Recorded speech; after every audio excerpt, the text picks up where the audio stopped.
पुण्यातल्या मिरवणुकांमध्ये डीजेचा दणदणाट पाहायला मिळाला। डीजे पुढे झुकावं लागलं। मराठी अभिनेताला वाईट अनुभव आलेला आहे।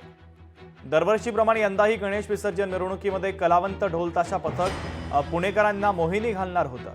त्यासाठी या पथकानं महिनाभरापासूनच वादनाच्या सरावाला सुरुवात देखील केली होती। यंदा कलावंत पथकाला मार्केट यार्ड गणेश मंडळानं वादनासाठी आमंत्रित केलं। त्यासाठी सिलाई चौकामध्ये संध्याकाळी 6 वाजता वादन ठेवलं। मात्र टिळक रस्त्यावरील विसर्जन मिरवणूक ध्वनिवर्धकाच्या धुमाकुळीमध्ये 1 इंचही पुढे न सरकल्यानं रात्री 9 वाजता कलावंतांनी असलेल्या जागी गजर करून ध्वजवंदन करून वादनाचा निरोप घेतला।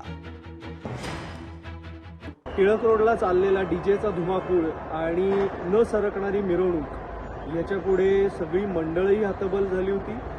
मार्केट यार्ड मंडळही अत्यंत हतबल झालं होतं। त्यांनी सर्वतोपरी प्रयत्न केले। आम्हीही खूप वेळ वाट पाहिली, परंतु अखेरीस त्या डीजेंपुढे मंडळालाही झुकावं लागलं आणि आम्हाला हा निर्णय घ्यावा लागला की वादन करता येणार नाही। या डीजेच्या धुमाकुळीला कुठेतरी ब्रेक लागणं गरजेचं आहे।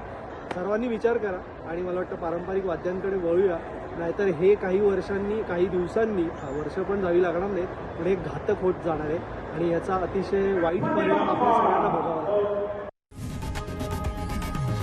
लोकशाही मराठी ऐका, पहा, जागरूक रहा।